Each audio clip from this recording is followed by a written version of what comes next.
Another top story tonight, female correctional officers receiving support following a ruling in Kern County Superior Court. That ruling declaring the current Department of Corrections policy regarding pregnant women in the workplace temporarily illegal. 23 ABC's Tori Cooper started following the case back in April when a former Tehachapi prison guard says she lost her baby after responding to a fight at the prison. Tori spent the morning in court and has new details on the case. Tori?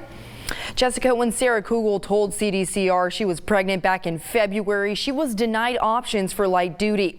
Then later in July, Kugel says she fell on her stomach while responding to a call after a fight broke out among inmates in a nearby building. But today, the judge ruled in her favor, and correctional officers throughout California will now see the impact of Kugel's case.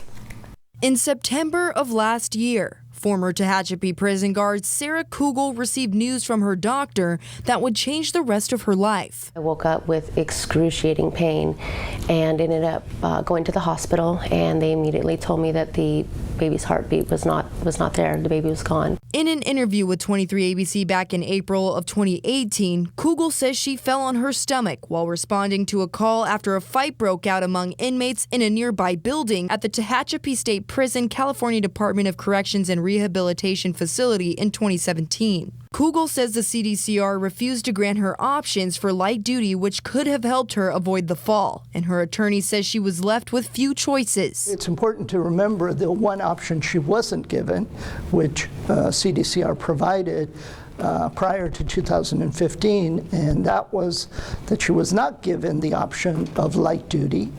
The options she was given was to continue in her job so long as she waived medical conditions that her physician had imposed, or she could demote to a lower level position with reduced benefits, reduced salary, reduced seniority, or she could go on unpaid leave. CDCR and the California Correctional Peace Officers Association both declined to comment on Sarah's case when 23 ABC reached out to them for our story in April and again today. According to Kugel, she has been trying to get pregnant ever since her loss, but it has been an uphill battle after she says her kidney and respiratory system shut down from her miscarriage. I woke up 2 days later. They had me on life support. Kugel says she carried her baby to full term before she lost the child, but she says even though discussing the details in court is challenging, it's worth it if other women no longer have to face the same consequences she endured if they should too become pregnant while working at CDCR. Because change needs to be made, and the only way change is going to be made is in the courtroom. The only way CDC is going to change their policy is by fighting them. They change policy in a regressive direction, which put me and my baby at risk, and until somebody fights it like I am, it's not going to change. And how many other women are going to have to go through what I went through? I don't want that. Now, Kern County Superior Judge Thomas Clark has placed an injunction on the current CDCR policy for pregnant women, meaning CDCR's policy is considered temporarily illegal. And after today's preliminary hearing, other pregnant correctional officers throughout California are entitled to the same relief as Kugel. The concept on which it's based, which is the illegality of the policy, applies to everybody. So anyone can walk into the courtroom, any woman in Sarah's situation, and claim the same benefits, because the same policy today is being applied against thousands of correctional officers in the same situation that Sarah's in.